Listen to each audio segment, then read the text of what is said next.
Hey guys, welcome to Maru desu, which is Japanese for a long way to go.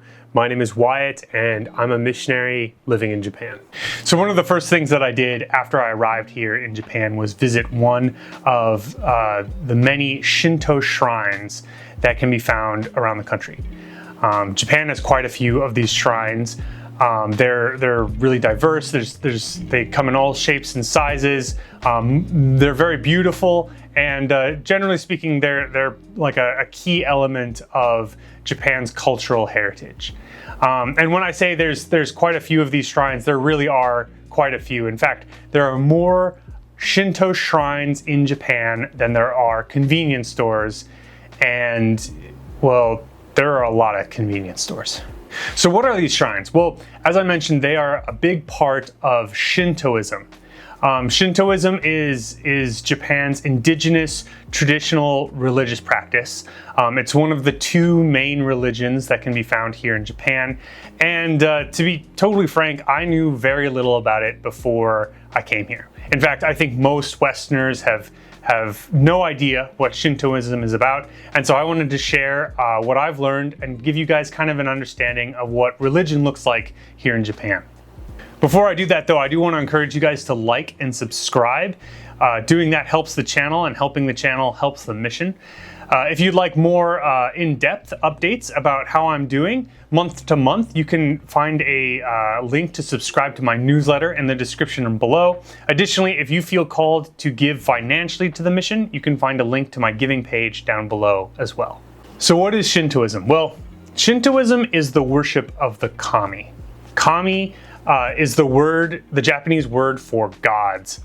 However, the kami are totally different from any kind of concept of gods that we have in the West.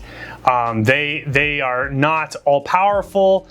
They make mistakes. They're not omniscient. Normally, they're localized to a specific area. And really, probably a more accurate word for kami would not be gods, but rather like spirits. But we're just going to use kami for right now. Also, unlike here in the West, there's not just like one kami, nor is there even like a small pantheon of kami. There is actually a near unlimited number of kami. The saying goes there is 8 million kami, and that's not because there's 8 million specifically, but it's just because there's so many that nobody knows exactly how many there is. There's really no restriction on what can constitute a kami. There's kami for the moon, kami for the sun, kami for specific natural landmarks like lakes and rivers. There's kami for individual trees. If a person becomes famous enough, they can become a kami. There's a kami for natural disasters, and then there's also a kami for cleaning up after natural disasters. There's even a kami for modern toilets, and in fact, that kami has a song.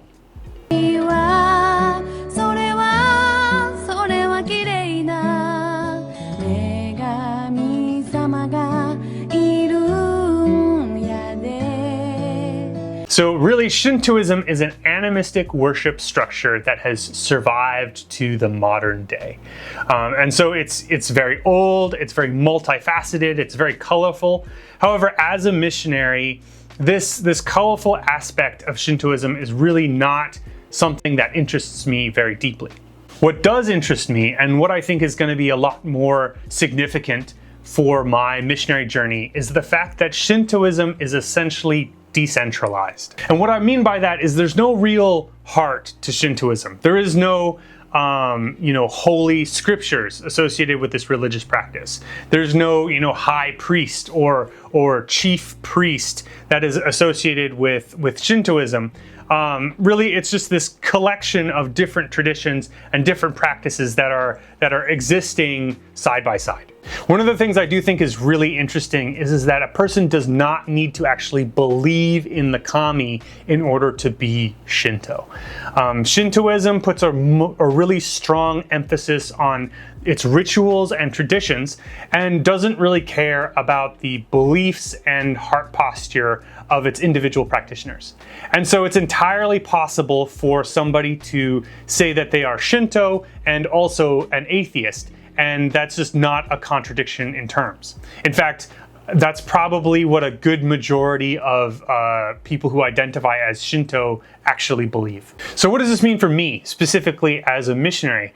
Well, honestly, I'm not 100% sure. I have not lived here long enough to really get a full understanding of the deeper implications of kind of this cultural background to the country. However, one thing that I have seen in the spiritual conversations that I have had is that at least, when we are able to talk about religion, the Japanese are much more comfortable coming into the conversation with honest curiosity.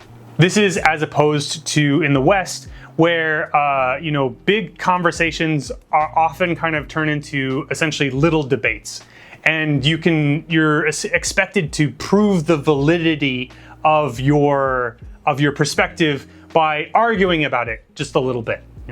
I haven't found any of that kind of arguing here. Normally, if I present some information about my beliefs, the Japanese are much more willing to just take it at face value, and sometimes ask even deeper questions to move the conversation forward.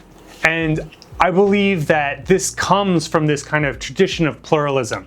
The Japanese are willing to hear out somebody else's perspective without feeling like it's a threat to theirs. And so they're much more open to just receiving the raw information of the gospel, even if they're not necessarily looking to subscribe to it. Admittedly, this has made sharing the gospel a really enjoyable experience here in Japan.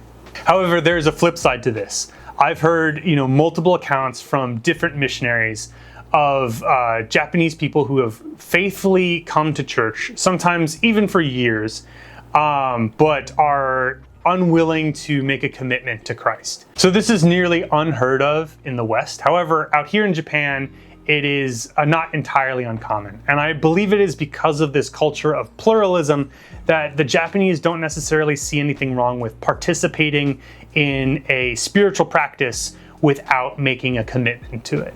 However, again, I have not been here that long, and I can tell that I've only acquired the slightest understanding of Japanese religious culture and Shintoism. I still have a lot to learn and a long way to go, but I am looking forward to sharing what I learned with you guys. So anyway, yeah, that's all I got for today. Stay tuned, more videos to come. I'm looking forward to seeing you guys next time. Take care.